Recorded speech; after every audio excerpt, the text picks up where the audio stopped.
এই যে হেড অফিচটো আপুনি থিয় হৈ আছে আল্টিমেটলি এইটো বিক্ৰী কৰি খাইছে ইয়াৰে টকা পইচাবিলাক ক'ত গ'ল আজি আপোনালোকে যদি গোটেই অসমৰ চাৰিওফালে ASTCৰ মাটি আপোনালোকে বিচাৰি যায় প্ৰত্যেকটা ডিভিজনত আপুনি গম পাই যাব হয়তো আজি যিমানবিলাক মানে তেল ডিপু কৰিছিলে আমাৰ ASTC আপুনি কোনো এটা ASTC তেল ডিপু বৰ্তমান নাই ষড়যন্ত্ৰটো মেনেজমেণ্ট জড়িত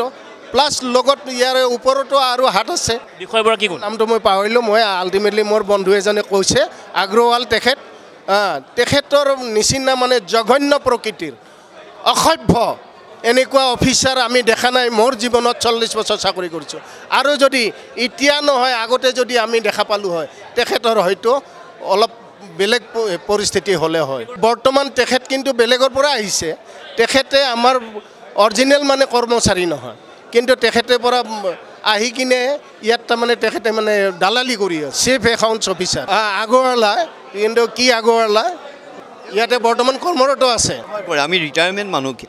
আজি আমি গাড়ীত আহিলেও আমাক চিট এৰি দিয়া আছে নদীত আছে এতিয়াও আছে আজি ট্ৰেইনতে মোক দিছে এগৰাকী মাইকী মানুহে মোক বহিবলৈ দিছে কিন্তু তেওঁ এনেকুৱা ব্যৱহাৰ কৰে কোনো এমপ্লয়ক মানে ভাল ব্যৱহাৰ নকৰে আমাৰ ৰিটায়াৰমেণ্ট মানুহখিনি যদি দৰখাস্ত এখন লৈ যোৱা অহা যায় বিয়া কাৰ্ড চাৰ্ড লৈ পেলাই অহা যায় 50,000 টকা এটা চেংচন কৰে এখন বিয়া জানো 50,000 টকাত পাতিব পাৰে জানো এখন বিয়া এখন যেতিয়া পাতিবলৈ লৈ আহিল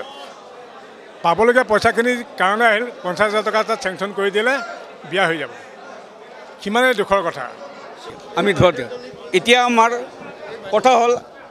এই ৰাজ্যিক পৰিবহণ নিগমৰ কৰ্মচাৰীসকলে আজি 16 চনৰ পৰা পাবলগীয়া পইচা নিগমৰ পৰা এটা পইচাও পাবলৈ নাই এটা পইচাও পোৱা নাই এতিয়া সেই পৰিৱেশত আমাৰ এই কৰ্মচাৰীসকলে বহুত দুখ দুৰ্যোগৰ মাজেদি ৰখি আমি পইচা আজিলৈ পোৱা নাই আৰু এতিয়া উচ্চ বিষয়বিলাকক যদি আমি পইচাৰ কথা কোৱা হয় এই তেওঁলোকে আমাক আশ্বস্ত কৰে তাক বাদে বেলেগ একো নাই তেওঁলোকে এই পৰিবহণ নিগমৰ কৰ্মচাৰীবিলাকক কেনেকৈ শেষ কৰিব লাগে তাৰে মূলতে হৈছে VRS দিছে VRSৰ টকা পাই আনিবলৈ পাৰে কিন্তু আমাক অৱসৰপ্ৰাপ্ত কৰ্মচাৰীসকলক দিবৰ কাৰণে পইচা নাপায় কিহৰ কাৰণে দিয়া নাই আমি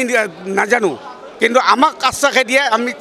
একবাৰ নহয় দুইবাৰ নহয় আজি 3 মাহত আমি 5 বাৰ মেম'ৰেণ্ডাম দি জনালোঁ কোনো তেখেতসকলৰ পৰা কোনো সঁহাৰি নাপাওঁ উদন্ত বিষয়াসকলৰ লগত আপোনালোকে যোগাযোগ কৰিলে আপোনালোকে জানিব কিন্তু আমি জানামতে এই নিগমটো চৰকাৰৰ লগত